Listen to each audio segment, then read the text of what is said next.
नमस्ते, good I सोको समय भएको छ। म प्रस्तुता विशु भण्डारी। आज पनि नयाँ पाहुनाका साथ नयाँ भाग लिएर आएका छौँ। कृपया अन्तिमसम्म हेरेर हामीहरूलाई माया गरिदिनु होला। सुरुमा एउटा अनुरोध पनि गर्न चाहन्छु, यदि तपाईँहरूलाई हाम्रो च्यानल मनपर्छ र अझै पनि हामीलाई सब्सक्राइब गर्नुभएको छैन भने कृपया सब्सक्राइब गरिदिनु होला, जसमार्फत हामीहरूलाई प्रोत्साहन मिल्छ, अझ राम्रा राम्रा कार्यक्रमहरू लिएर आउन सक्छौँ। अब लागौँ आजको पाहुनाको परिचयतिर। आजको हाम्रो पाहुना हुनुहुन्छ doctor Sunita Malekhu, chairperson of autism care Nepal society. उहाँ विगतमा बीपी कोइराला मेमोरियल क्यान्सर अस्पतालमा र भक्तपुर क्यान्सर अस्पतालमा पनि आबद्ध हुनुहुन्थ्यो। तर आज हामी उहाँसँग मुख्यतया अटिजम सम्बन्धी कुराकानीहरू गर्न गइरहेका छौँ। अटिजम भनेको के हो, कस्ता बालबच्चामा यस्ता अटिजमको लक्षण देखिन्छ, अटिजम भएपछि के गर्नुपर्छ, कसो गर्नुपर्छ, कस्ता ट्रेनिङ दिनुपर्छ लगायतका कुराहरू हामीले गरेका छौँ। त्यसो अगाडि हामीले उहाँसँग कुराकानी गरेका थियौँ। आउनुहोस् हेरौँ। नमस्ते डाक्टर सुनिता मलेखुजी। नमस्कार। हजुर, आज एकदमै व्यस्तताको बावजुद पनि हामीहरूलाई समय दिनुभएको छ, त्यसको लागि म धन्यवाद भन्न चाहन्छु। हाम्रो यस गुड आई सो कार्यक्रमका लागि समय उपलब्ध गराइदिनु भएकोमा एकदमै धन्यवाद छ। आज हामीसँग हुनुहुन्छ डाक्टर सुनिता मलेखुजी। उहाँ चाहिँ अटिजम केयर नेपाल सोसाइटीको चेयरपर्सन हुनुहुन्छ। तर त्योभन्दा पहिलाको ब्याकग्राउन्ड उहाँको कुरा गर्नुपर्दा उहाँ चाहिँ करिब 2 दशक मेडिकल फिल्डमा काम गरिसक्नु भएको छ। उहाँले विगत केही वर्ष अगाडि बीपी कोइराला मेमोरियल क्यान्सर हस्पिटलमा पनि काम गरिसक्नु भएको छ, भक्तपुर क्यान्सर हस्पिटलमा पनि काम गरिसक्नु भएको छ। तर आज हामीले उहाँका पहिलाको बीपी कोइराला मेमोरियल क्यान्सरमा हुँदाखेरिका अथवा भक्तपुर क्यान्सर अस्पताल हुँदाखेरिको कुरा भन्दा पनि अटिजम केयर नेपाल सोसाइटीको तर्फबाट कस्तो काम गरिराख्नु भएको छ भन्ने कुराहरू बढी फोकस गरेर गर्न गइरहेका छौँ।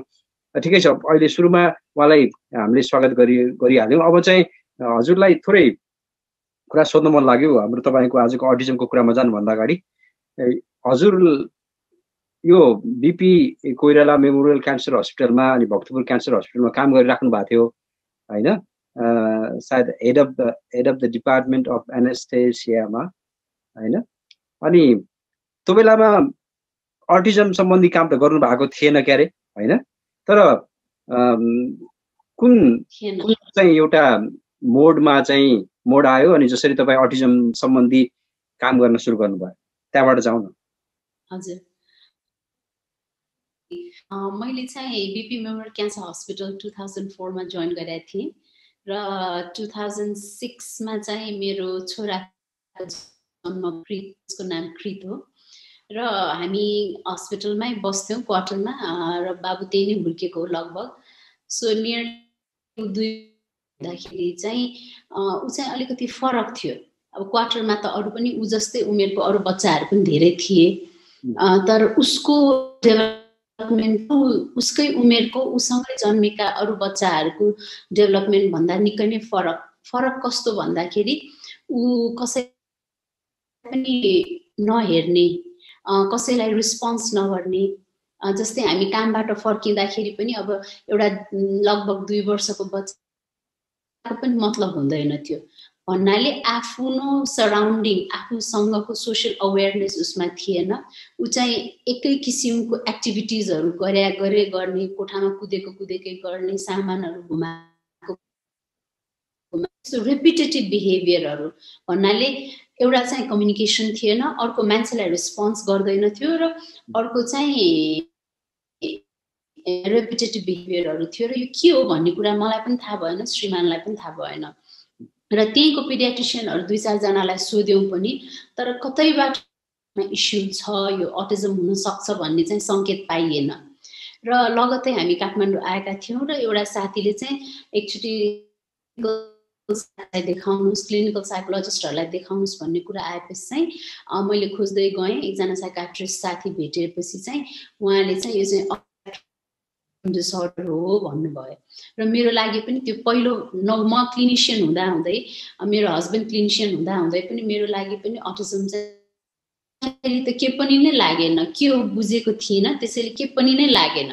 तर पछि जब घर आइसकेपछि अनि जब त्यसको त्यो छर्लङ्ग चाहिँ मेरो बाबुमा each and every signs and symptom match हुन्थ्यो कि चाहिँ कस्तो भन्दाखेरि कसैले चाहिँ मेरो बच्चालाई नै फेरिदियो अब किनभने उसमा एउटा लेबल लाग्यो अब ऊ चाहिँ एउटा अटिस्टिक चाइल्डको रूपमा मेरो अगाडि पेश भएर कसैले चाहिँ मेरो बच्चा नै बदलिदिएको जस्तो यो किसिमको चेन्ज आयो हामी त्यसपछि लगत्तै काठमाडौँ नै आयौँ हजुर त्यही त यो अटिजम सम्बन्धी हामी आज कुरा गर्न गइरहेका छौँ अटिजम उहाँ चाहिँ अर्को क्षेत्रमा बिपी कोइराला मेमोरियल क्यान्सर हस्पिटलमा भक्तपुर क्यान्सर हस्पिटलमा काम गर्दै गर्दा अनि उहाँको जेठो छोरा अलिकति फरक प्रवृत्तिको हुनुहुन्थ्यो होइन त्यहाँबाट चाहिँ अनि नेट इन्टरनेटमा हेर्दै गर्दा खोज्दै गर्दा यो चाहिँ यस्तो रहेछ भनेर चाहिँ उहाँले थाहा पाउनु भएको रहेछ यो सायद यसरी नै थाहा पाउने होला मैले पनि कुनै कुनै बेलामा आफ्नो छोरामा बच्चामा होइन यो यस्ता लक्षणहरू देख्यो भने हामीले पनि सर्च गर्छौँ अनि अलिकति फरक रहेछ भन्ने कुरा थाहा पाउँछौँ सायद आजको कार्यक्रम हेर्ने सम्पूर्ण दर्शकहरूलाई म के भन्न चाहन्छु भन्दाखेरि आफ्नो बालबच्चालाई केही फरक सिम्टम देखियो भने अरू बालबच्चाभन्दा फरक केही चाहिँ देखेको खण्डमा चाहिँ केही सर्च गर्दा राम्रो हुन्छ भन्ने कुराबाट आज सुरु गरौँ अनि सुरु भइहाल्यो यो अटिजम भनेको चाहिँ के रहेछ हुन त हजुरले थोरै बताइसक्नु भएको छ होइन अटिजम भने चाहिँ सायद हाम्रो परापूर्वकालदेखि नेपालमा थियो थिएन थाहा छैन अनि यो मेरो बुझाइमा र सामान्य नेपालीहरूको सामान्य चाहिँ हाम्रो नागरिकहरूको बुझाइमा के छ भन्दाखेरि यो बुबा आमा दुवै व्यस्त भएर छोराछोरीलाई समय दिन नसकेको अनि माया कम भएको त्यसले गर्दा चाहिँ छोराछोरीहरू एक्लो प्रवृत्ति हुने एक्लिने बोल्न नचाहने भन्ने मान्छेहरू पनि एक थरी हुनुहुन्छ नि तपाईँको विचारमा अटिजम भनेको के हो थोरै तपाईँ विशेषज्ञ हुनुहुन्छ तपाईँको तर्फबाट भनिदिनुहोस् न हजुर अटिजम शब्द चाहिँ यो विदिन द सेल भनेर भनिन्छ कि सेलभित्र लुकिएको ग्रिक शब्द हो र अब चीनमा यसको छुट्टै शब्द छ जापानमा यसको छुट्टै शब्द छ तर म्याक्सिमम अरू कन्ट्रिजहरूमा नै भनेर चिनिन्छ र कुनै कुनै समयमा हो यसलाई चाहिँ रेफ्रिजरेटर मदर भन्नाले आमा बुबाले समय नपुगेर चाहिँ बालबच्चा यसरी एक्लिएको भन्ने जुन एउटा भनाइ थियो त्यो डेफिनेटली डिबङ्क भइसकेको छ किनभने यो अटिजमको कन्डिसन भनेको ब्रेन डेभलपमेन्टमा नै आएको एउटा एक किसिमको अनयुजुअल डेभलपमेन्टले गर्दाखेरि यो कन्डिसन हुन्छ प्यारेन्ट या टु बी प्यारेन्टहरूले चाहिँ के बुझ्नुपर्छ भने आफ्नो बच्चा जन्मिसकेपछि मात्रै हाम्रो ध्यान हुन्छ किनभने त्यो देखिन्छ भिजिबल छ बच्चा अल्गो छ छैन मोटो छ छैन हिँड्या छ कि छैन हाइट वेट तर एट द सेम टाइम बच्चाको डेभलपमेन्टमा जुन त्यो हाम्रो थुप्रै डोमेनहरू हुन्छ कग्निटिभ डेभलपमेन्ट भन्छौँ ल्याङ्ग्वेजको डेभलपमेन्ट भन्छौँ मोटर स्किलको डेभलपमेन्ट भन्छौँ कम्युनिकेसनको डेभलपमेन्ट भन्छौँ होइन यो सबै एप्रोप्रिएटली चाहिँ जान जरुरी छ हामीलाई थाहा छ कि अब कुनै पनि एउटा बच्चा 6-8 महिनाको बच्चाले पनि त्यति सानो उमेरको बच्चाले नै मान्छेसँग एक किसिमको कनेक्टिभिटी सुरु गरिसकेको बच्चाले अरूले देखाउने बित्तिकै औँलाले देखाउने बित्तिकै उसले आँखा त्यहीतिर तर्फ हेर्छ सोसियल कनेक्टिभिटी त्यहाँ र एक किसिमले मन पर्यो भने टाउको हल्लाउने मन परेन भने नाइ नाइ भन्ने ल्याङ्ग्वेजै नआउँदा पनि त्यो लेभलको सोसियल कम्युनिकेसन डेभलप भइसकेको हुन्छ र एउटा 1.5 वर्ष 18 महिनाको बच्चाले त शब्द मिनिङफुल्ली युज गरेर चाहिँ मान्छे गरेर बोलाउँदा हेर्नेदेखि लिएर माग्ने मन परेन भने नाइ भन्ने बाई बाई गर्ने अटिजम भएको बच्चामा यस किसिमको डेभलपमेन्ट हुँदैन फिजिकल्ली हेर्दा अरू उसको उमेर 8 महिनादेखि नै यो सब्टल साइन भन्छौँ हामी अटिजमको सोसियल कम्युनिकेसन डेभलपमेन्ट चाहिँ त्यति सानो उमेरदेखि नै ल्यागिङ छैन तर एज अ साइन्स यति अगाडि बढिसकेको छ अटिजममा मान्छेहरूको विशेष उमेरमा 6 महिना 8 महिनाको उमेरदेखि नै स्क्रिनिङ गरेर यो बच्चा चाहिँ अटिजमको रिस्कमा छ गरेर अर्ली इन्टरभेन्सन गर्ने कुराहरू आइसकेको छ।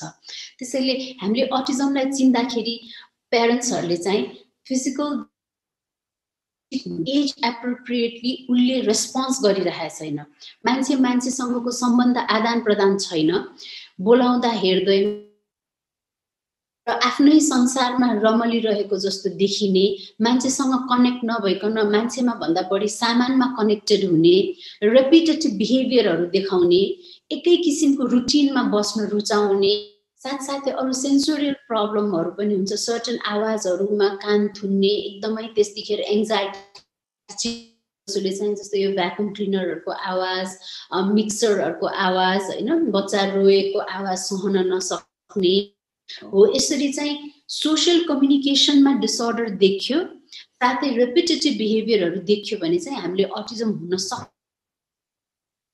र बच्चाले बोलेन, किनभने हाम्रो फोकस चाहिँ बोलेनमा मात्रै हुन्छ र आमा बुवा चाहिँ लगभग 2-2.5 वर्ष जब स्कुल जाने, प्री स्कुल डक्टरकोमा जाने गरिएको पाइएको छ। जापानमा कस्तो छ थाहा छैन, एटलिस्ट अरू देशहरूमा, विकसित देशहरूमा चाहिँ यो मा पनि डेभलपमेन्टको स्क्रिनिङ गरे हुन्छ, त्यस्तै गरेर 18 महिनामा गरे हुन्छ। अनि यदि डिले छ भने उहाँहरूलाई दिन्छ। तर नेपालमा चाहिँ म्याक्सिमम चाहिँ जब बच्चा ठुलो भइसक्छ, झन् छोरा बच्चा छ भने चाहिँ हाम्रो चाहिँ के चलन छ भने ढिला बोलेको होला भन्ने त्यो किसिमको चाहिँ हाम्रो एउटा चलन छ। त्यो हामीले त्यस्तो गर्न ठिक होइन। यदि कुनै पनि आफूलाई भने स्क्रिनिङ गराउनुहोस्, डायग्नोसिस पछि हुन सक्छ, डायग्नोसिस स्ट्याब्लिस पछि हुन सक्छ, तर स्क्रिनिङमा यदि बच्चा भनेर कुर्ने होइन कि उसलाई जति सक्छ चाहेर अर्ली इन्टरभेन्सन चाहिँ हामीले गराउनु पर्छ। हजुर, त्यही त नेपालमा यो अटिजम भन्ने नामै सायद कतिपयलाई थाहा पनि छैन होला, होइन? हजुरले भने जस्तो यो मान्छे ढिलो बोल्ने, होइन, अनि चाहिँ भयो भने चाहिँ यो धामी झाँक्री भने जस्तो यो हेराउने, मन्दिर डुलाउने, अनि चाहिँ तपाईँको पूजाआजामा जाने चलन पनि छन् नेपालमा। त्यो एक प्रकारले हुन पनि ठिक होला पनि, होइन? म विश्वास पनि गर्छु, विश्वास गर्दिनँ पनि, दुवै छ। विश्वास गर्नु पनि पर्छ कहिलेकाहीँ, हाम्रो रीतिरिवाज जस्तो भइसकेको छ, कहिलेकाहीँ विश्वास गर्दिनँ पनि। तर मेडिकल क्षेत्रमा कुराहरू धेरै थाहा भएको भएर हजुरले भने जस्तो म जापानमा छु। जापानमा चाहिँ के छ भन्दाखेरि कति महिनामा कति वर्षमा चेकअप गरिराख्नुपर्छ। अनि यो बच्चा कति ढिलो छ, होइन, सोसल क्षेत्रमा कति अगाडि छ, स्पोर्ट्समा कति अगाडि छ, ल्याङ्ग्वेजमा कस्तो छ भन्ने कुराहरू सबै चेकअप गर्न पाइन्छ। अनि चेकअप गर्दाखेरि तपाईँको बच्चा चाहिँ यति वर्ष ढिलो छ, यति यस्तो छ भनेर उनीहरूले भन्छन् पनि, होइन? अनि तर चाहिँ अटिजमै हो भन्ने कुरा चाहिँ सायद 3 वर्षपछि मात्रै थाहा हुँदो रहेछ। त्यही भएर 3 वर्षभन्दा तल्लो बालबालिकाहरूलाई चाहिँ अलिकति चाहिँ आँखा नहेर्ने, नबोल्ने भए तापनि उनीहरूले अटिजमै भनेर भन्दैनन् जापानमा चाहिँ। अरू देशमा त मलाई थाहा छैन। नेपालमा चाहिँ के छ, नेपालमा त यो अटिजम सम्बन्धीको जानकारी नै एकदम कम छ होला, हजुरले फैलाउँदै हुनुहुन्छ हुन त, होइन? अनि कस्तो छ नेपालमा यो चेकअप गर्ने शैलीहरू कस्तो छ, थोरै नेपालको पनि थोरै बताइदिनुहोस्। अब यस्तो छ, अहिले इन्टरनेसनली पनि इन्टरनेसनल उहरूले बडिजहरूले इयर्समा कम्प्लिटली डायग्नोसिस स्ट्याब्लिस गर्न नै मिल्ने भन्ने नै छ। भन्नाले फुल 24 मन्थ्स भइसकेपछि चाहिँ 5 क्राइटेरिया भनेर भन्छौँ, होइन? त्यो म्याच गर्छ भने he or she should be diagnosed, र त्यो diagnosis they don't wait till 3 years old. र अर्को कुरा, अब नेपालको परिप्रेक्ष्यमा डेफिनेटली प्यारेन्ट्सहरू अझै पनि त्यो अब कतिपय समयमा त्यसले हानि पनि गर्दैन, तर त्यसको पछि लाग्न चाहिँ भएन। त्यो गरेर ठिक हुन्छ भनेर बस्न ठिक भएन। डेफिनेटली विशेषज्ञको सहयोग लिनुपर्छ। स्क्रिनिङ गर्दा रिस्क छ, 2 वर्ष भएको छैन भने पनि इन्टरभेन्सनको लागि आफूले डायग्नोसिस इस्टाब्लिस भइसकेपछि चाहिँ गर्नुपर्ने कुराहरू गर्नु पर्यो। अब नेपालको परिप्रेक्ष्यमा अवेरनेस कम छ, तर 2008 मा अरू प्यारेन्टहरूसँग मिलेर जुन संस्था हामीले सुरुवात गर्यौं अटिजम केयर नेपाल सोसाइटी यसले चाहिँ देशव्यापी रूपमा नै अवेर यतिसम्म इस्टाब्लिस भयो यो समयमा आएर भन्दाखेरि गभर्नमेन्टको नेशनल डिसेबिलिटी एक्टले चाहिँ अटिजम रेकग्नाइज गरिसकेको अवस्था छ र यसमा चाहिँ मैले धेरै नै मेहनत गरेको थिएँ मान्छेहरूले पहिला यसलाई यो अटिजम भने के हो र नचाहिने नयाँ नयाँ कुरा हैन यो त सुस्त मनस्थिति त हो नि अब कहाँ सुस्त मनस्थिति कहाँ अटिजम यो त it's not like comparing apple to an orange है एकदम कुरा हो नि त अब एकदमै बुझाउन गाह्रो भयो गभर्नमेन्ट सेक्टरमा डिसेबिलिटी किनभने वेन तपाई डिसेबिलिटी सेक्टरमा जब हुनुहुन्छ त्यहाँको यो कुरा कन्भिन्स गर्न अत्यन्तै गाह्रो किनभने मान्छेलाई के लाग्छ भने नयाँ नयाँ मान्छे आउँछन् हाम्रो भाग खान आउँछन् टाइपको किनभने गभर्नमेन्टको केही फन्डहरू भयो भेरी भेरी टफ तर सबै इन्टरनेसनल प्र्याक्टिसहरू इन्टरनेसनल डेटाहरू र इन्टरनेसनल रेकग्निसनहरूलाई देखाएर बुझाएर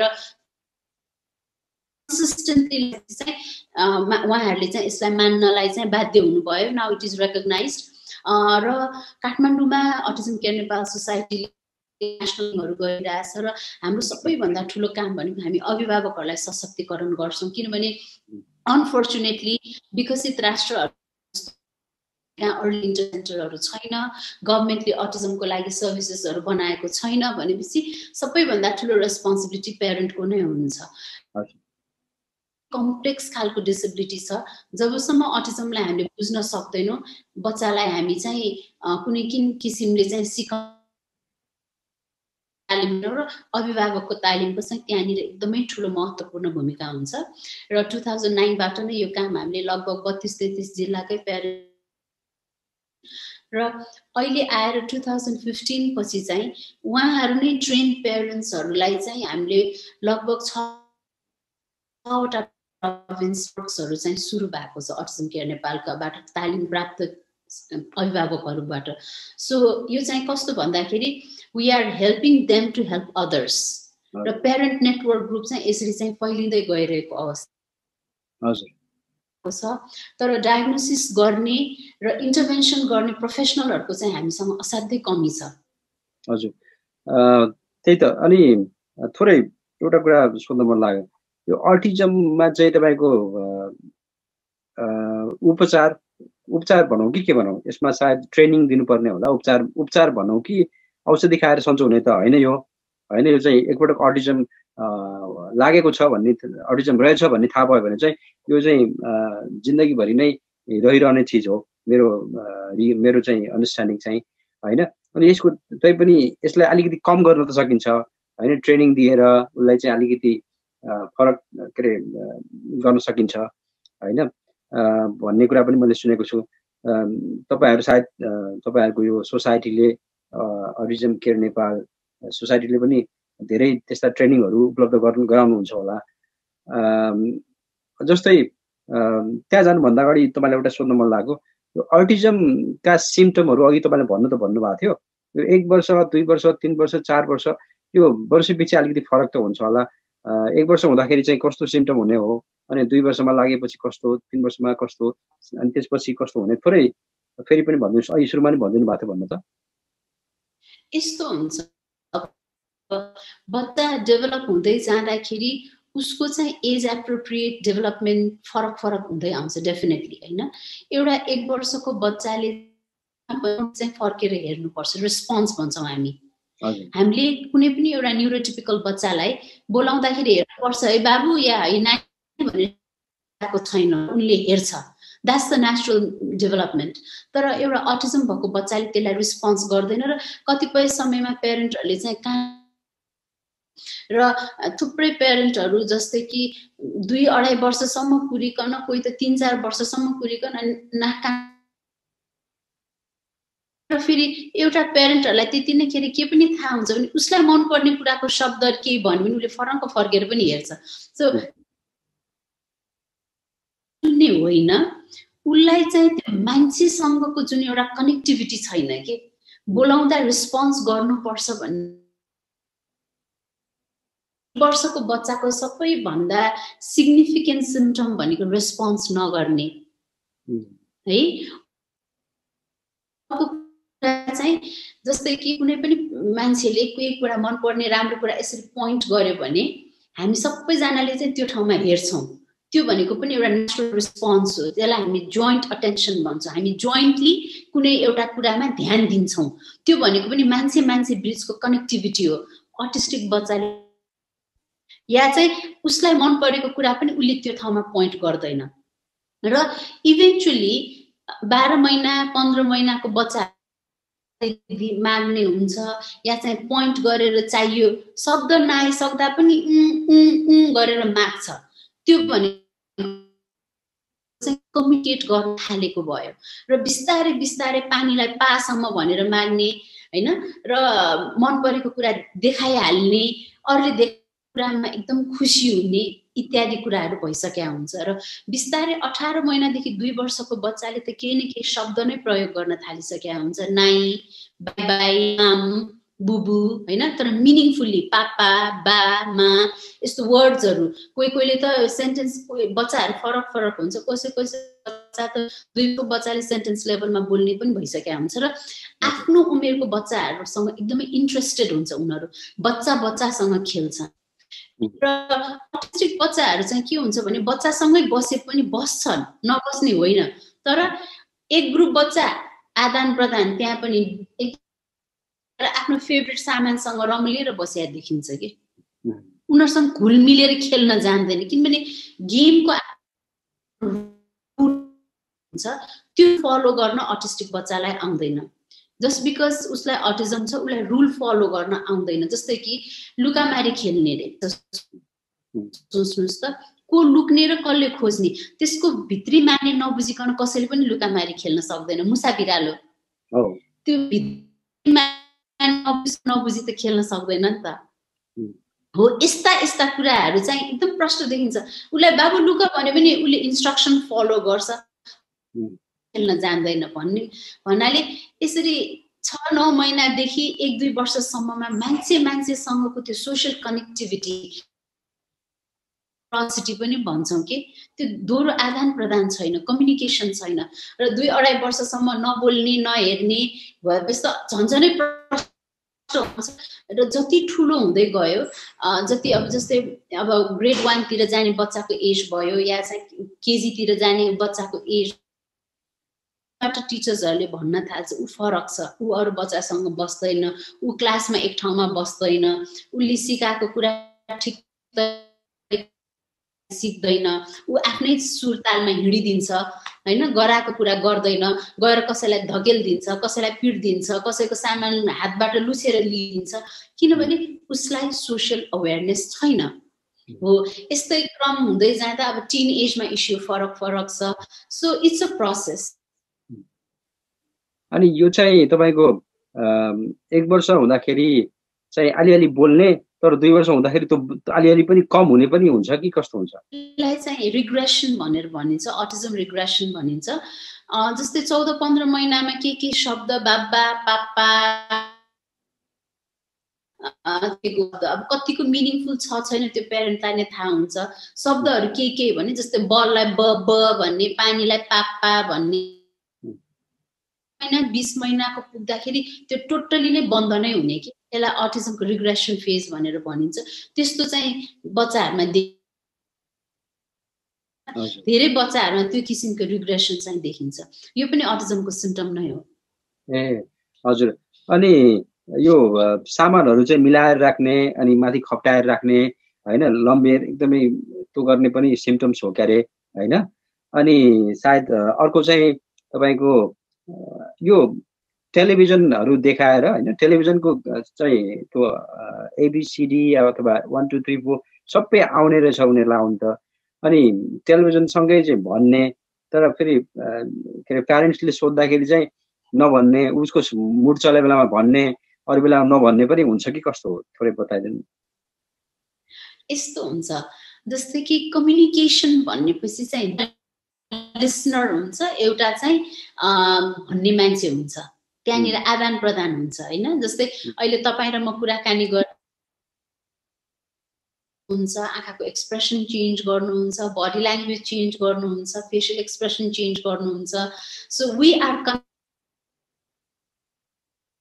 तर हाम्रो अटिजम भएको बाबु नानीहरुको चाहिँ के हुन्छ भन्दाखेरि सुनेर जुन त्यो कण्ठ विद्या के प्यारट यसलाई हामी के एको गरेको भन्छौं त्यो कण्ठ चाहिँ हुने नर्सरी राइम सबै कण्ठ बलिउड सङ्ग्सहरु कण्ठ एबीसी कण्ठ त्यो चाहिँ कण्ठ विद्या भयो के त्यो कण्ठ विद्या चाहिँ उसको लाइफमा मिनिङफुल्ली उले युज गर्न चाहिँ जान्दैन त्यसको टेन्सन हुँदैन तर त्यति भन्दै पनि यदि कोही बच्चाको यस्तो एकोलेलिया छ भने त्यसलाई हामीले फंक्शनल ल्याङ्ग्वेज चाहिँ ट्रान्सफर चाहिँ सक्नुपर्छ र त्यसको लागि प्रोफेसनल हेल्प लिनुपर्छ किनभने उले त दोहोर्याउँछ नि त जस्तै कि हामीले बच्चालाई कम्युनिकेट गर्दैन उलाई सिकाउनु पर्ने हुन्छ जुन हामी अहिले थेरापी भनिरहेछौं नि यो थेरापी भनेको के हो यो कुनै रकेट साइन्स बच्चालाई बच्चाको लेभलमा आएर खेलको माध्यमबाट उलाई सिकाउने कुराहरु हो थेरापी भनेको नै खेलको खेल हो उले अरु बच्चाले बरु मैले सिक्नु पर्छ मैले जाने भने राम्रो हुन्छ मैले मेरो त्यो सोशल अवेयरनेस उनीहरु हुन्छ भने अटिस्टिक बच्चालाई त्यो हुँदैन उसलाई त्यो सिक्नको लागि बनाउनु पर्छ अनि मात्रै उले चाहिँ सिक्न खोज्छ उलाई इन्ट्रेस्टिङ लाग्यो भने त्यसैले हामी भन्छौं नि सुरुको समय महिनौ लाग्छ खेल्न मात्रै खेल्दा खेल्दा उसको मन जितेर उले हामीलाई हेर्ने हामीलाई किनभने तपाई मेरो कुरा सुन्न चाहनुहुन्छ बुझ्न चाहनुहुन्छ भने तपाईले मलाई अटेन्ड गर्नु पर्यो हेर्नु पर्यो मेरो कुरा सुन्नु पर्यो अनि मात्र तपाईले बुझ्नुहुन्छ तपाईले मलाई वास्ता नै गरिरहनु भएको छैन भने मैले जति सिकाउँ तपाईले कहिले पनि सिक्नुहुन्न so that is the first criteria सिकाउनेमा हो यसरी खेल्दै अनि यो जुन एकोलेलिया दोहोर्याएको शब्दहरुलाई पनि हामीले त्यसरी नै जस्तै उलाई कम्युनिकेट गर्न सिकाउनु पर्यो पानी चाहियो हामीलाई थाहा छ हतपत नदिने चाहिँ के गरेपछि मैले पानी भन्यो भने उले पनि पानी दोहोर्याएपछि मात्रै दिने गर्दा रिपिटेडली मैले पानी शब्द त्यसैले यो दोहोर्याउने कुरालाई चाहिँ हामीले चाहिँ साइन्टिफिकली ट्रान्सफर गर्न सक्यो भने त्यो चाहिँ एउटा फंक्शनल ल्याङ्ग्वेज रूपमा हजुर त्यही त यो पनि ट्रेनिङमा पर्छ होला सायद हैन सायद अनि मैले अब प्रश्न सोध्न गइरहेको थिएँ त्यो अटिजम भएको बालबालिकाको लागि कस्तो ट्रेनिङ भन्न त अहिले पनि भनिहाल्नु भयो हैन उनीहरुले चाहिँ जो बुवाआमाको हात समातेर आफूले चाहिने ठाउँमा जाने हैन त्यसको शब्द नभन्ने रे पनि गर्छन् रे हैन अब त्यो हतपत सामान नदिएर त्यो ट्रेनिङ गर्ने कुरा पनि भन्नुभयो अन्य के कस्ता कुराहरु हुन्छन् हामीले घरमा गर्न सकिने कुराहरु जस्तै त्यसबाहेकका हजुर थुप्रै कुराहरु गर्न सकिन्छ घरमा धेरै नै कुराहरु गर्न यो सबै गर्नको लागि चाहिँ अब अभिभावकले केही न केही रूपमा केही तालिम चाहिँ लिएको हुनुपर्छ किनभने जस्तै कि तपाईले एउटा देख्दाखेरि उलाई कस्तो महसुस हुन्छ हजुरले चाहिँ आफैले आँखा चिम्लेर नथाहा पाउँदाखेरि महसुस गर्न सक्नुहुन्छ र तपाईले उहाँलाई चाहिँ डोर्याउन जानुहुन्छ नेचुरली हाम्रो नेचुरल इन्स्टिङ्क्ट हो तर अटिजम यति इन्भिजिबल छ हेर्दा सबै ठीक छ तर एप्रोप्रिएट छैन भनेपछि उसको डिफिकल्टी के हो त उलाई किन कम्युनिकेसनमा प्रब्लम भइराछ उले किन एज एप्रोप्रिएटली रेस्पोन्स गर्छ अटिजम भएको बच्चालाई सिकाउनको लागि सबैभन्दा महत्त्वपूर्ण टुल भनेको नै अटिजमको अन्डरस्ट्यान्डिङ हजुर प्यारेन्टलाई यो हुनुपर्छ यो आवश्यकता छ यो बाध्यताले आवश्यकता छ अनि तपाईले सिकाउन सक्नुहुन्छ र त्यो सिकिसकेपछि इन्भाइरोमेन्टमा थुप्रै चेन्जेसहरु ल्याउन सक्नुहुन्छ एउटा त डेफिनेटली हामीले बच्चालाई चाहिने किसिमको इन्भाइरोमेन्ट क्रिएट गर्ने फिजिकल इन्भाइरोमेन्टको हाम्रो ल्याङ्ग्वेज हामीले उसँग बोल्ने तरिकाहरुलाई चेन्ज गर्नुपर्ने हुन्छ हामी एकदमै धेरै सार्कास्टिक ल्याङ्ग्वेजहरु बोल्छौं नचाउन त त्यो त बुझ्ने मान्छेले त बुझ्छ नि त यो रिसाएर भनेको अटिस्टिक बच्चाले त्यसरी बुझ्दैन हामीले एकदमै छोटो बोल्नु पर्ने हुन्छ, उसको लेभलमा बसेर बोल्नु पर्ने हुन्छ, उसलाई मनपर्ने खेलहरू खेल्नु पर्ने हुन्छ। थुप्रै पिपल गेमहरू गर्ने, कलरिङ पेन्टहरू खेल्ने, यस्तो विभिन्न कुराले कनेक्सनहरू ल्याउन सक्छौँ। र जब इन्टरभेन्सन पाउँछ, जस्तै अब जापानमा इन्टरभेन्सनको सुविधा छ भने प्यारेन्टले थेरापिस्टको भरमा मात्रै छोड्नु भन्दा पनि थेरापिस्टसँग आफूले सिक्नु पर्यो। थेरापिस्टले गरेर आफूले जाने भने मात्रै त्यो थेरापी सेन्टरको कुरालाई तपाईँले घरमा ट्रान्सफर गर्न सक्नुहुन्छ। नभने के हुन्छ, त्यो त्यही नै तुइन्छ घरमा ट्रान्सफर। किनभने सोच्नुहोस्, भान्साको नियम, बेडरुमको नियम, लिभिङ रुमको नियम, टोयलेटको नियम सबै फरक फरक छ। जस्तै उसले एउटा किताबमा एप्पल भनेर सिक्यो भने डाइनिङ टेबलमा रहेको रुमको टेबलमा ल्याएर राखेको एप्पल पनि एप्पल हो। यसो जेनरलाइज गर्न सिकाउनु पर्ने हुन्छ। र पेरेन्टहरूको एकदमै ठुलो रोल के त उसलाई स्ट्रक्चर भन्छौँ हामी। कस्तो भन्दाखेरि हामीलाई पनि कुनै पनि कुरा रुटिन भयो भने सजिलो लाग्छ। जस्तै भोलि म कतै जाँदैछु र मलाई त्यो ठाउँको बाटो थाहा छ, पार्किङ थाहा छ हैन, र टाइमिङ थाहा छ भने मलाई एकदमै कम्फर्टेबल हुन्छ। तर यो कुराहरू अनक्लियर भयो, ठिक छ कि छैन चेक गर्ने एकदम धेरै एङ्जाइटी हुन्छ। हो, अटिस्टिक बच्चाहरूलाई चाहिँ कम्युनिकेसनमा प्रब्लम एकदमै धेरै एङ्जाइटी र फ्रस्ट्रेसन हुन्छ, जसले गर्दाखेरि चाहिँ हामीले उसलाई स्ट्रक्चर क्लियर गरिदिनु पर्ने हुन्छ। How his day looks like, routine बनाइदिनु पर्ने हुन्छ। कुनै टाइम यो सबै अब बच्चाको लेभल अनुसार, लो लेभलको बच्चा छ भने अब्जेक्ट राखेर गर्नुपर्ने हुन्छ, अलिक बुझ्ने बच्चा छ भने पिक्चर राखेर गर्नुपर्ने हुन्छ। रुटिनहरू मिलाइदियो भने, उसँग बोलीचालीमा हामीले परिवर्तन ल्याइदियौँ भने, उसलाई मनपर्ने कुराहरूमा धेरै छ। र घरभित्र सबैभन्दा महत्त्वपूर्ण कुरा जुन थेरापिस्टले गर्न सक्दैन त्यो भनेको लाइफ स्किल हो। सानो छ अहिले होइन, एज एप्रोप्रिएटली उसको क्लिनिङ, उसको इटिङ बिहेभियर, बेदिङ, ड्रेसिङ, यो चाहिँ एज एप्रोप्रिएटली उसलाई उसको जिम्मा लानुपर्छ। अदरवाइज अरू बच्चाले जस्तै अब त 8 वर्ष भयो मलाई लाज हुन्छ म मेरो लुगा आफै लाउँछु, नै, they will not do it until you keep doing it, they will continue with that. यो सबै कुराहरू प्राइभेसीको कुराहरू सिकाउनु पर्ने हुन्छ सानैदेखि। ए बच्चा सानै त छ नि भनेर सबैको अगाडि लुगा खोलिदिने र गराइदिने, नो। अटिस्टिक बच्चाहरूलाई कुनै पनि कुरा लर्न गरेको कुरा अनलर्न गर्न गाह्रो हुन्छ। उसले सोसियल रुल बुझ्दैन, टोयलेटमा नै सुसु गर्ने हैन। र हामी जुन बच्चाको ल्याङ्ग्वेज बोल्छ नि, माम खाऊ, बुबु खाऊ, चिची खाऊ, नो। जुन उसले एडल्ट बोल्ने ल्याङ्ग्वेज, मासु, दुध, यस्तै ल्याङ्ग्वेजहरू हामीले सानैदेखि बोल्नु पर्ने हुन्छ। अदरवाइज उसलाई त्यसलाई अनलर्न गर्न गाह्रो हुन्छ। थुप्रै यो सबै ओभरअलको जिस्ट चाहिँ के भन्दाखेरि parent should be educated on this matter, अनि पछि मात्रै बच्चालाई चाहिँ सकिन्छ। हजुर, त्यही त भनेपछि हजुरले भन्न खोज्नु भएको यो पहिला सुरु अटिजम भनेको के हो बुझ्नु पर्यो, त्यसपछि प्यारेन्ट्स चाहिँ शिक्षित हुनु पर्यो हैन, अटिजम बारेमा जान्नु पर्यो। त्यसपछि यो ट्रेनिङ दिने भनेको कुरा पनि मेडिकल क्षेत्रबाट डाक्टर साहबहरूले दिने ट्रेनिङ त छँदैछ। तैपनि त्यो कुराहरू आफूले सिकेर घरमा पनि आफू सबभन्दा धेरै बच्चासँग समय बिताउने भनेको त प्यारेन्ट्सले हो हैन। त्यो भएको भएर चाहिँ घरमै ट्रेनिङ दिनुपर्ने रहेछ भन्ने कुरा पनि मैले बुझेँ हैन। अनि विदेशमा झन् धेरै यो समस्या देखिन लागेको छ आजकल है।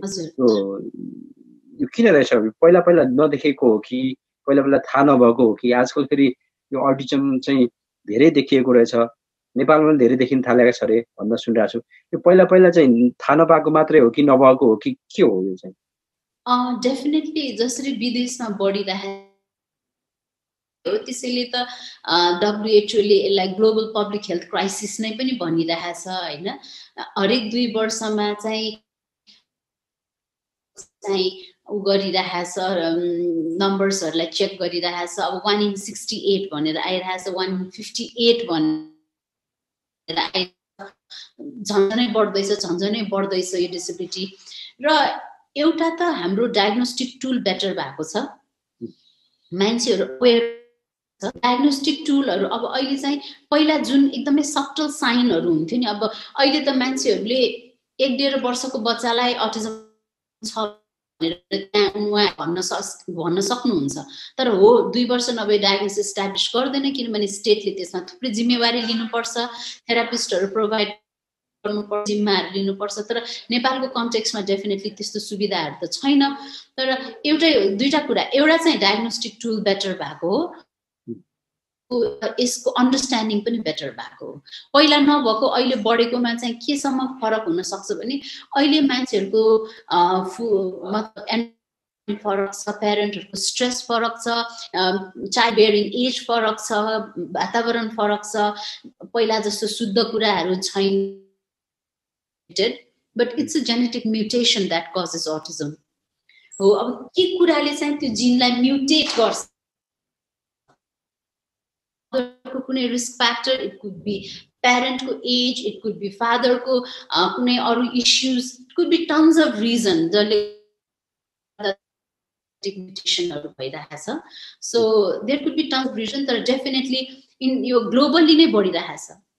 हजुर, त्यही त यसमा चाहिँ थोरै अब के छ भन्दाखेरि विदेशमा अलिकति बढी यो देख्यो भने चाहिँ यो भाषा दुईटा भएर हो कि भन्ने पनि चलन छ नि त, भाषा दुईटा भएर हो कि भन्ने। अनि त्यसपछि नेपालमा फोन गरेर चाहिँ यो मन्दिरतिर धाउने अनि के अब यो ज्योतिषतिर धाउने हैन, त्यो पनि हाम्रो नेपालको राम्रो पक्ष भन्ने कि राम्रो पक्ष भन्ने, भगवानलाई विश्वास गर्नु त राम्रै हो, तर चाहिँ विश्वास गरे भन्दैमा फेरि चाहिँ मेडिकललाई विश्वासै नगर्नु पनि नराम्रो हो जस्तो लाग्छ हैन।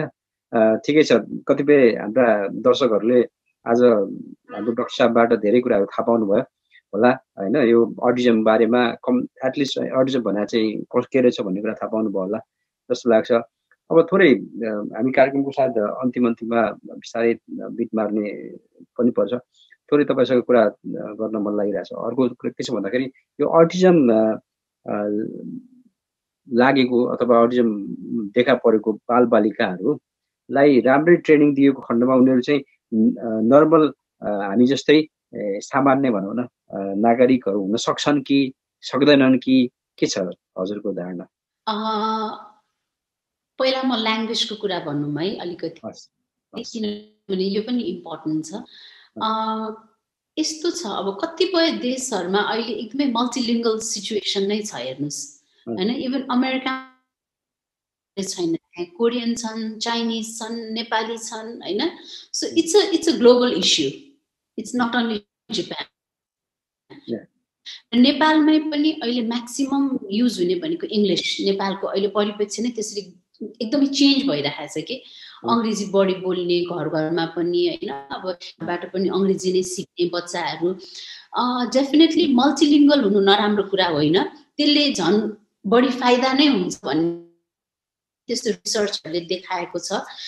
र पूजा आजा आफ्नो ठाउँमा छ, त्यो गर्दै गर्दा हुन्छ, तर जुन थेरापी जो मेन फोकस हो त्यसबाट चाहिँ हामी हट्किनु भएन। र एज डिफ्रेन्ट हुँदै जाँदा उसको डेभलपमेन्ट डिफ्रेन्ट हुँदै पनि जान्छ, उसले बुझ्ने उसले सिक्ने कुराहरू पनि चेन्जेसहरू आउँछ। राम्ररी एप्रोप्रिएटली गर्न सक्यो भने उसको डेफिनेटली पनि इम्प्रुभ हुन्छ। अब अटिजम एउटा स्पेक्ट्रम डिसअर्डर हो, 1000 जना अटिस्टिक बच्चा 1000 प्रकारको हुन्छ, एकदमै कम्प्लेक्सिटी छ त्यसमा। हाई फङ्क्सनिङ अटिस्टिक मान्छे हुन्छ, लो फङ्क्सनिङ अटिस्टिक मान्छे हुन्छ, फरक छ। त्यसैले लेभल 1, लेभल 2, लेभल 3 भनेर राखिएको छ। पहिला भए माइल्ड, मोडरेट, सिभियर भनिन्थ्यो, अब त्यसो घरभित्र या घरदेखि बाहिर विदाउट, मतलब भन्नाले विदाउट नै त भनौँ, कति कम सपोर्टमा चाहिँ फङ्क्सनल हुन सक्छ, हुन सक्छ, त्यो अनुसारले उसलाई लेभल 1, लेभल 2, लेभल 3 गरिन्छ। कोही व्यक्तिहरू जो एकदमै हाई फङ्क्सनिङ छन्, हाइली इन्टेलेक्ट छन्, उनीहरूको आइक्यू मोर देन 100-150 हुन्छ, उनीहरू चाहिँ एकदमै आफ्नो विशेषज्ञतामा they are extremely good than any other people, जसलाई धेरै जस्तो टेक्नोलोजीमा, साइन्समा, म्याथ्समा यस्ता व्यक्तिहरू हुनुहुन्छ।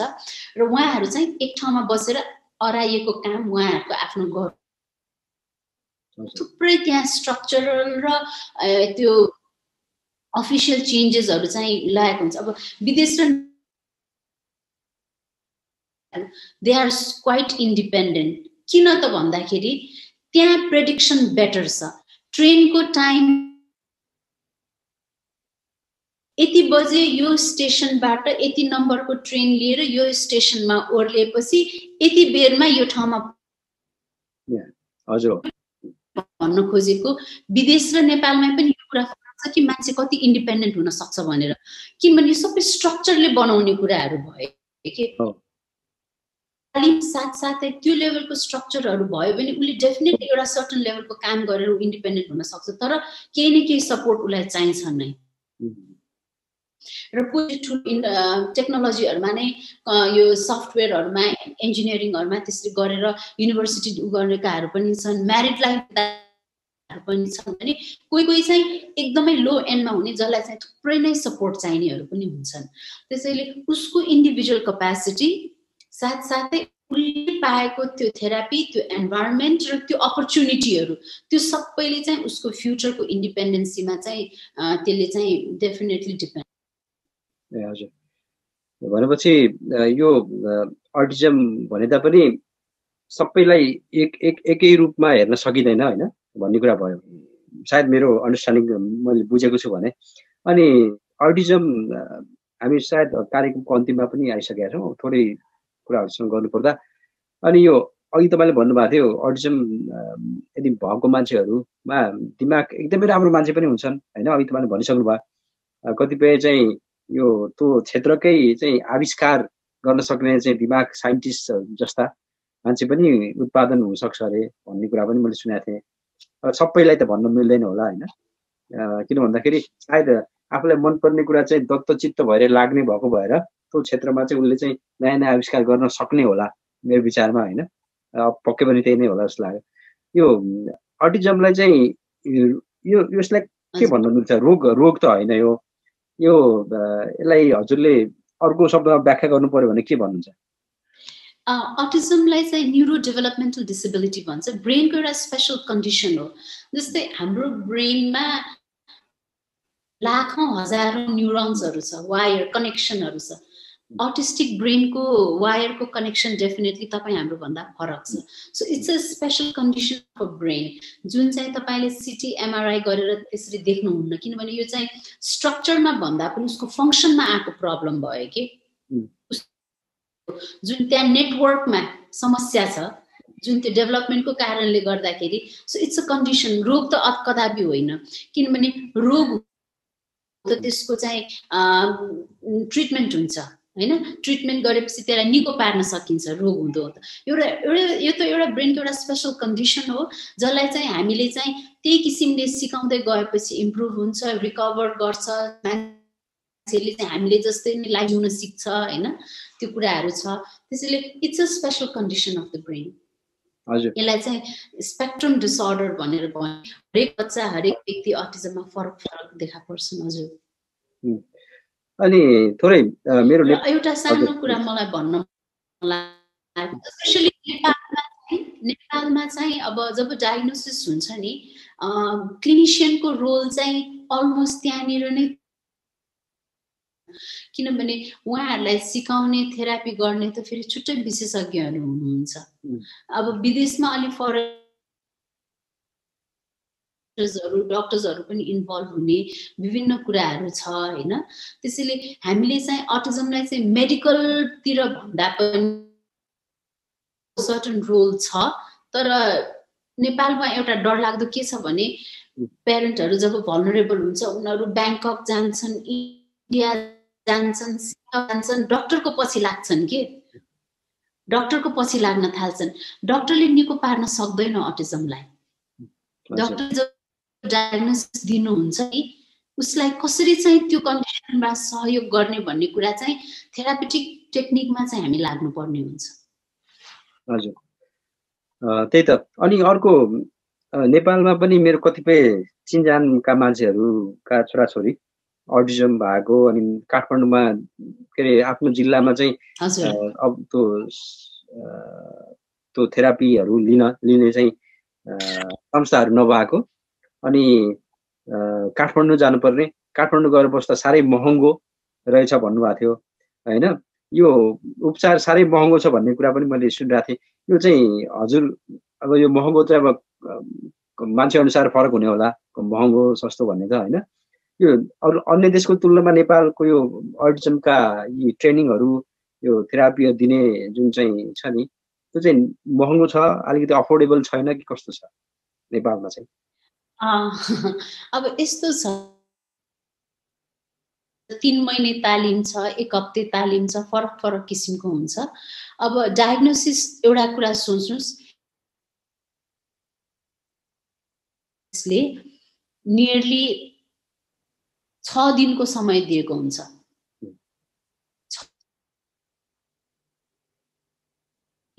पटक पटक गरेर 2 घण्टा 3 घण्टा गरिकन उसले चाहिँ अब्जर्भेसन र एसेसमेन्ट गरेर त्यसको डायग्नोसिस बनाउनलाई उसलाई अर्को थुप्रै घण्टाहरू उसले दिएको हुन्छ र त्यो सबै गरे 3500 रुपियाँ तिर्नुहुन्छ। अब पैसासँग तुलना गर्ने हो भने त यो कतै तुलना नै छैन उसको वर्क आवर अनुसारले, स्पेसिफिक वर्क आवर। एकजना डाक्टरले गएर ल है तपाईको बच्चालाई एमआरआई गर्नुस् भन्यो भने उहाँले तुरुन्त 15-16 हजार खर्च गरेर एमआरआई गर्नुहुन्छ। हजुर हजुर हो कुरा बुझ्नु भयो हैन? सो त्यो प्रोफेसनलिजमको भ्यालु दिन जानेन। विदेशमा एकजना थेरापिस्टले प्राइभेटमा थेरापी गर्यो भने एक सेसनको $150 लिन्छ, US डलर। हजुर यहाँ हाम्रो थेरापिस्टले एउटा सेसनको नेपाली 600 रुपियाँ लिनुहुन्छ। 600 रुपियाँ। हजुर अब यो कसरी महँगो भयो? हजुर हजुरलाई पर्सेप्सन हो। हजुर मान्छेलाई लाग्छ खेलिरहेछ, कुरा गरिरहेछ, त्यति गरेर 600 रुपियाँ लियो जस्तो उसलाई लाग्न सक्छ प्यारेन्टलाई। तर त्यहाँ त्यो विशेषज्ञले चाहिँ कति उसको विशेषज्ञता, उसको समय, नलेजहरू युज गरेको हुन्छ, त्यो प्यारेन्टले लेखाजोखा गर्न जान्नु भएन। हजुर सायद मैले पाएको जानकारी अलिकति फरक भयो होला। 600 रुपियाँ वान सेसनको 600 भन्ने कुरा चाहिँ यदि हजुरले भन्नुभयो होइन, यो भयो भने त यो सामान्य हो जस्तो लाग्यो मलाई अहिले सुन्दाखेरि। तर मैले जुन इन्फर्मेसन पाएको थिएँ त्यो चाहिँ अलिकति बढी नै भन्नुभएको थियो उहाँले, सायद त्यो इन्फर्मेसन गलत थियो होला। ठिकै छ, हामी त्यतातिर नजाउँ। हाम्रो डाक्टर साहबले भनेको अनुसार यो खासै मलाई मेरो विचारमा हामी सबैले अफोर्ड गर्न मिल्ने खालकै जस्तो रहेछ जस्तो लाग्यो। ठिकै छ, यो सायद मलाई यो आफ्नो बालबच्चालाई सुधार ल्याउनु छ, ट्रेनिङ दिनु छ भने त अलिअलि त खर्च पनि गर्नु पर्यो होइन? त्यो त जहाँ जुन देशमा गए पनि गर्नुपर्ने हुन्छ। तर विदेशमा के हुन्छ भन्दाखेरि विदेशमा चाहिँ इन्सुरेन्स हुन्छ, हेल्थ इन्सुरेन्स लगायतका कुराहरू हुनुभएको भएर हजुर त्यो भएको भएर अलिकति सजिलो हुने। अनि जापानको सिलसिलामा चाहिँ तपाईँको के छ भने 15 वर्षसम्म कुनै पनि बाल बच्चाहरू 15 वर्षसम्म चाहिँ उसको स्वास्थ्य सम्बन्धी उपचार खर्चै नै लाग्दैन, सबै निःशुल्क हो। त्यसले गर्दा जुनसुकै हस्पिटल गए पनि जेसुकै भए पनि खर्चै लाग्दैन। अब त्यो जापानसँग तुलना गर्ने कि नगर्ने, अब त्यो अर्को 1 घण्टा बोल्नुपर्छ यसको लागि, छोडिदिनु त्यो कुरा त्यता नजाउँ होइन। अब नेपालमा नै कुनै दिन त्यस्ता इन्सुरेन्स सिस्टमहरू आओस् भन्ने होइन, अब नेपालका चाहिँ सरकारी संयन्त्रले त्यस्ता कुराहरू बनाउलान् भन्ने हामी चाहिँ कामना गरौँ। आज फेरि एकपटक हजुरले हामीसँग डाक्टर सुनिता मल्लिक हुनुहुन्छ, उहाँ चाहिँ हाम्रो अटिजम केयर नेपाल सोसाइटीको चेयरपर्सन हुनुहुन्छ। उहाँले हामीलाई समय दिएर अटिजम सम्बन्धी धेरै कुराहरू आज बताइसक्नु भएको छ।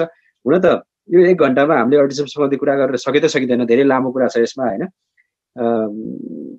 अब यो आफ्नो बच्चामा थोरै तपाईँहरूले सिम्पटम देख्नुभयो भने सुरुमा के गर्नुहोस् भन्दाखेरि इन्टरनेटमा गएर सर्च गर्नुहोस् होइन, त्यहाँबाट सुरु गर्दा राम्रो हुन्छ मेरो विचारमा। अनि तपाईँको विचारमा केही छ अन्तिममा? हाम्रो सायद यो प्यारेन्ट्सहरूलाई आफ्नो बच्चा चाहिँ अर्को बच्चाभन्दा अलिकति फरक देखियो होइन भने चाहिँ सुरुमा गर्नुपर्ने कुरा चाहिँ के हो, तपाईँ थोरै बताइदिनुहोस्।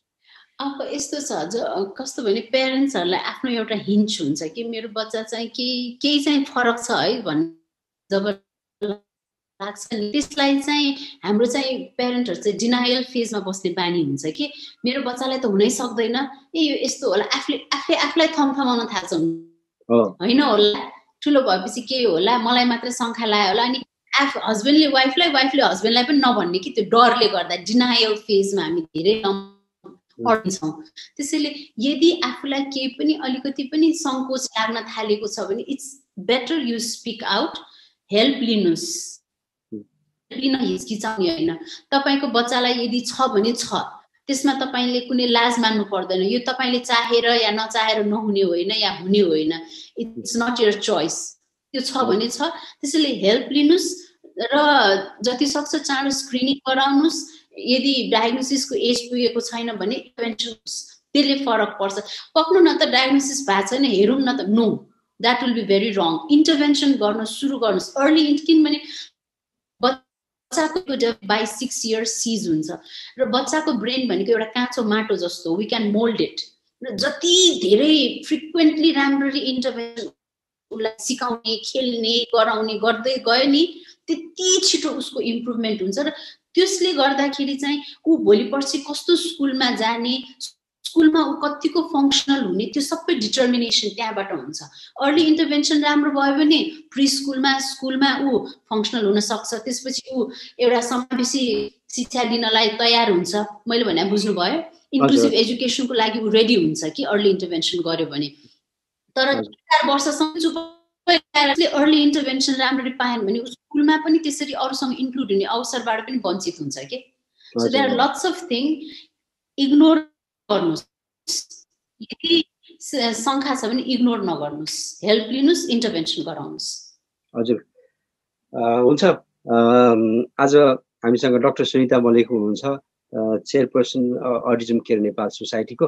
करिब 1 घण्टा सञ्चालन उहाँले हामीलाई दिनुभएको छ। यो अटिजम सम्बन्धी कुराकानी अझै लामो गर्न सकिन्थ्यो, सबै कुरा आज हामी गरेर भ्याइँदैन।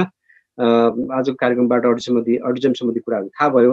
अझै बुझ्न चाहनुहुन्छ भने अटिजम केयर नेपाल सोसाइटी भनेर सर्च गरेर उहाँहरूले पनि धेरै इन्फर्मेसनहरू होम पेजमा राख्नु भएको छ, हेर्न सक्नुहुन्छ होइन। अनि अन्य कुराहरू पनि बुझ्न चाहनुभएको खण्डमा उहाँहरूको टेलिफोन नम्बर छ, अन्य इमेल एड्रेसहरू छ, त्यो पनि हेर्न सक्नुहुन्छ होइन।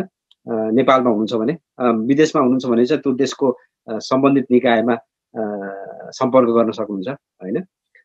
यदि तपाईँ जापानमा हुनुहुन्छ भने चाहिँ जापानको प्रत्येक वार्ड कार्यालयमा यस सम्बन्धी एउटा सेक्सन हुन्छ। तपाईँले त्यहाँ फोन गरेर आफ्ना छोराछोरीको विवरण भन्न सक्नुहुन्छ, गएर चेक गर्न सक्नुहुन्छ। त्यसपछि उनीहरूले तपाईँलाई गाइड गर्छन्, अनि यस्तो हो उस्तो हो भनेर। त्यही नै हो। अब हामी कार्यक्रमको एकदमै अब बिट मार्ने बेला भइसकेको छ। हजुरले समय दिनुभयो, एकदम धन्यवाद भन्न चाहन्छु। र अन्तिममा यो अटिजम चाहिँ मैले के भन्न चाहेँ भन्दाखेरि यो रोग होइन, यसलाई चाहिँ जति छिटो थाहा भयो त्यति छिटो निको पार्न सकिन्छ। त्यही भएर एकदमै छिटो होइन थाहा पाउने एउटा कुरा, थाहा पाएपछि एकदम छिटो चाहिँ बच्चालाई ट्रेनिङ दिने, अनि त्यसपछि हुनुहोस् होइन, पछि फेरि त्यो अटिजम लाए पनि पछि सामान्य नागरिक जस्तो पनि हुनसक्छ नि त होइन, थाहा छैन नि त। त्यही भएको भएर लेट्स होप फर द्याट भन्न चाहन्छु। हजुरको तर्फबाट के छ अन्तिममा, अनि त्यसपछि हामी टुङ्ग्यौँ। समय दिनुभयो, धेरै धेरै धन्यवाद होइन। डेफिनेटली अब जो चाहिँ विदेशमा बसिरहनु भएको छ, तपाईँहरू धेरै प्रिभिलेज्ड हुनुहुन्छ, किनभने जुन किसिम सरकारले चाहिँ विदाउट कस्ट दिइरहेको छ नेपालमा अनफर्चुनेटली छैन। हामीसँग विशेषज्ञताहरूको एकदमै कमी छ। जस्तै स्पिच थेरापिस्टहरू, अकुपेसनल थेरापिस्टहरू, यदि कोही त्यस्तो भलिन्टियरहरू गर्ने कोही नेपाल आउन चाहनुहुन्छ, कोही नेपाली दाजुभाइ दिदीबहिनीहरू जसले चाहिँ विदेशमा यो नेपालमा यस किसिमको सहयोगहरू गर्न सक्नुहुन्छ। अब यसमा विभिन्न कुराहरू छ होइन। अब यदि नेपाली दाजुभाइ दिदीबहिनीहरूले चाहिँ कुनै पनि किसिमको फन्डरेजहरू गर्नु भएको छ होइन, यस्तो बच्चाहरूलाई सहयोग गर्न चाहनुहुन्छ अटिजम केयर नेपालको थ्रुबाट पनि हजुरहरूलाई आग्रह गर्न चाहन्छौँ। अटिजम केयर नेपाल सोसाइटीको चाहिँ एउटा बाई अ ब्रिक भन्ने एउटा हाम्रो एउटा थिम छ यो 2000, र त्यो चाहिँ हामीले नेसनल सेन्टर फर अटिजमको निर्माणको लागि चाहिँ हामीले यो कलेक्सन सुरु गरेको हो। र र यदि कोही दाजुभाइ दिदीबहिनीले चाहिँ बायो ब्रिकमा चाहिँ यदि हजुरहरूले सहयोग गर्न चाहनुहुन्छ भने हाम्रो यसको तपाईँहरूले हामीलाई सहयोग गर्न सक्नुहुन्छ। र सबैभन्दा इम्पोर्टेन्ट कुरा भनेको चाहिँ स्टे सेफ, आफ्नो बच्चाको डेभलपमेन्ट हामी राम्रो फिजिकल डेभलपमेन्टमा मात्र नहेरौँ, हामीले होलिस्टिक डेभलपमेन्टमा चाहिँ हेर्न जरुरी हुन्छ। धन्यवाद। हजुर, हुन्छ। अब अन्तिममा यदि तपाईँहरूलाई पनि आजको हाम्रो डाक्टर साहब सुनिता मलिकुजीको यस कार्यलाई सहयोग गर्न मन छ, नेपालको अटिजमलाई अझै केयर नेपाल सोसाइटीलाई र उहाँहरूले गर्नुभएको चाहिँ क्रियाकलापलाई सहयोग गर्न मन छ भने कृपया उहाँहरूको होम पेजमा गएर सर्च गरेर उहाँलाई सिधै मेल गर्न सक्नुहुन्छ र अथवा मलाई तपाईँहरूले सम्पर्क गर्न पनि सक्नुहुन्छ। अनि म उहाँहरूको जानकारी दिन सक्छु। ल यति भन्दै आज यति लामो समय हामीलाई दिनुभएकोमा डाक्टर साहबलाई धन्यवाद भन्न चाहन्छु र सम्पूर्ण दर्शकहरूबाट पनि हामी बिदा मागौँ। क्यारे हजुर, नमस्ते। Thank you so much, thank you very much.